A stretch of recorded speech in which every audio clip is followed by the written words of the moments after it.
Okay, welcome everybody to this Conversations in Careers session. Today I'm joined by Ed Zanders. Now, Ed is one of our trainers at One Nucleus and he delivers our presentation skills for scientists course. And he's going to tell us a little bit today about his background and what is covered during the course. And you can kind of see whether it will be ideal for you. So, Ed, can you start off by just giving me a little bit of background on you and what the course covers? Yeah, sure. Well, hello everyone. So I'm basically a biomedical scientist. I've been doing this for more years than I care to admit. I got a PhD in biochemistry and I did postdoctoral work in the UK and the US. I ended up actually doing a lot of immunology. And so after some time in academia, I left to join Glaxo, as it was then, and eventually became a senior scientist and research manager in a major pharma company. And then I left Glaxo to join the Cambridge UK biotech, small biotechs.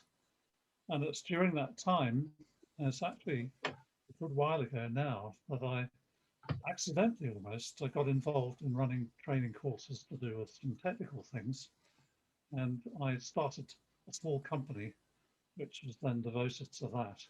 And then in 2006, so we're now talking 15 years ago, Wow. I came up with yeah, I know it's a long time ago. I came up with the idea of trying to do something with presentation skills for scientists. Mm-hmm. And the reason for that was, of course, I was doing science. I've been an apprentice scientist, if you like, as a young scientist. And I knew how what really sort of terrifying it can be Mm. being a presenter and how also, really it's very nerve-wracking to stand up at a conference or a seminar Mm-hmm. and do things like that. And also dealing with questions, dealing with the sort of things that go on, and sometimes in a very intense environment, and that's Mm-hmm. certainly the case in industry, and learning to deal with all of that and develop a sort of way of dealing with issues and just basically being a good communicator. Mm-hmm. And so, of course, also, I've witnessed many, many, many talks over the years, and I've given a lot of talks myself over the years, Mm-hmm. and I'm very aware of the strengths and weaknesses of people, give a really great talk and those who give a very indifferent talk. And, Yeah. and nowadays, I can't even look at any presentation without criticizing. Analysing it. Okay, it's mad. But the point about this is that I felt although there are many presentation Mm-hmm. skills ported out there, um, Mm-hmm. I really felt that something with a more scientific background Mm-hmm.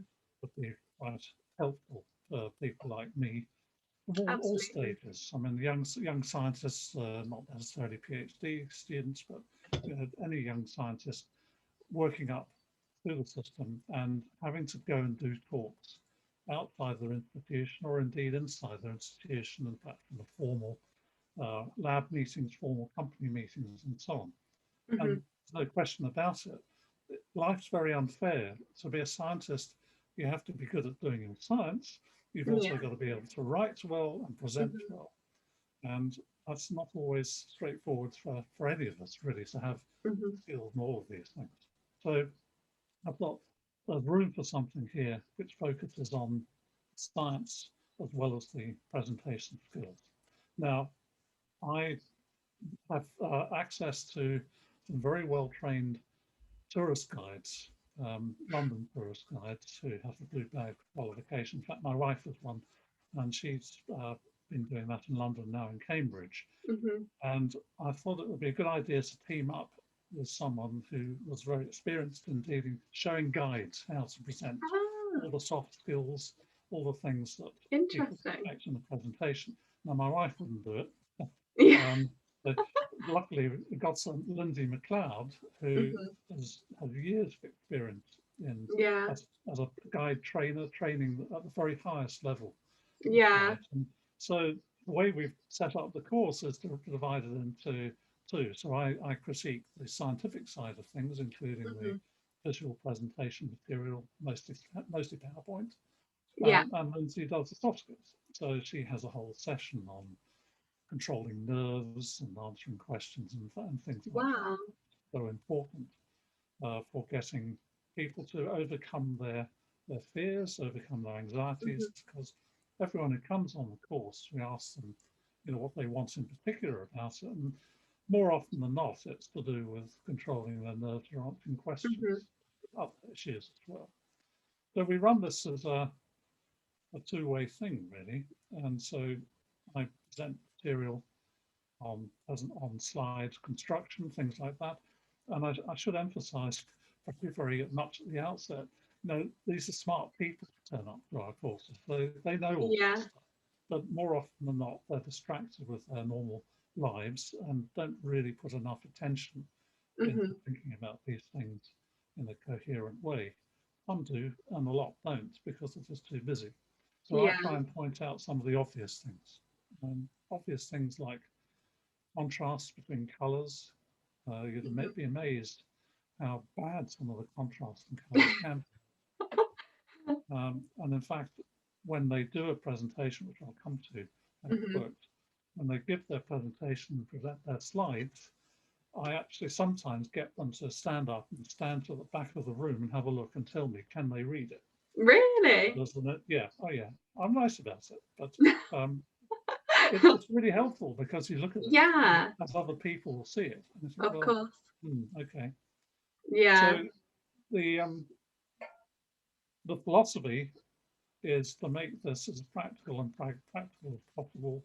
We don't do a lot of psychology and so on. I mean, people do all this Mm. books about this sort of thing, but we just try and get some practical tips for people and give them the chance to really think about what's going on and apply it in their own work Hmm. when they leave. Amazing. Fantastic. So how do you kind of structure the course then? Right. The course, well, we start off where people introduce themselves. So we get them to sort of open their mouths and stand up in front of everyone else straight off. Yeah. And actually, more often than not, people tend to be quite open because they're not in a formal situation in the same Mm. way. And you can sense what people, uh, how they really are in Hmm. a more relaxed situation. It's not always, but. Mm. And then I do the slide construction slide, which obviously is slide construction of commenting on fonts and colors and using builds. And one of the things that is really quite important is people worry about how to process lots of data to make it intelligible. And that's Hmm. quite an art. I mean, I don't have all the Yeah. answers to that, but there are ways of trying to think about making less complicated slides. You try and avoid the Hmm. thing that is a total mess with too much Yeah. to do, which I have to say, quite a lot of very senior people do, as well as people starting out. And it's a matter of trying to organize yourself to make that simpler. So I try and come up with hints on that. And I also have some examples of scientific presentation from Hmm. uh, outside, known scientists or unknown scientists who I think are actually very good. I don't do Hmm. ones I think are very bad. There's one in particular, a guy called Eric Lander, who was the senior man at the Broad Institute in the US, who does a Hmm. wonderful talk. He's actually now Joe Biden's scientific advisor at the White House. So it turns out Wow. his talking got him somewhere, So Wow. he is a great communicator. And I try and convey what I think makes a good communication Mm. with these sort of examples. Normally, Yeah. it's like it's a conversational style. I'm Yeah. talking to you now. I could be talking to 100 people, Yeah. but I'm trying to act as though I'm having a conversation. Hmm. So I try and convey that. And then Interesting. Lindsay does a whole session on nerves and questions and articulation. We're very aware that a lot of our delegates don't have English as a first language. Hmm. Great admiration for them because I mean, my language abilities are pretty limited, and to be able to speak English often very well in a Mm. native language is quite something. But obviously Mm. that brings its own issues. It can do, and so we try and address some of those points, make things a bit easier. And then after, well, normally be a lunch break, but depends on the layout.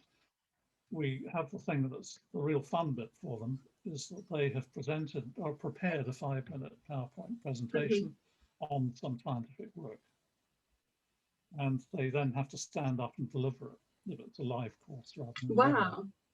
So we video them Hmm. for 5 minutes. It's artificially short, but Mm. otherwise we'd be all day and all night doing it. Yeah. But it's enough. So people get an idea of how to prepare the right number of Mm. slides that don't overrun. And Yeah. we find that out very quickly. How to create slides that have the right visual impact and do all that sort of stuff. And of course, they're standing up and they're talking. Hmm. They can see themselves played back when we play back some of it. And they Yeah. also, we ask questions.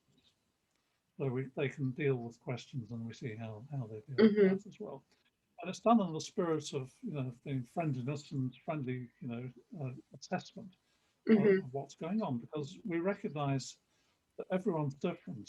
We're not expecting people who are more introverted to become suddenly incredibly extrovert or vice versa. We ask people to be themselves, but to be effective.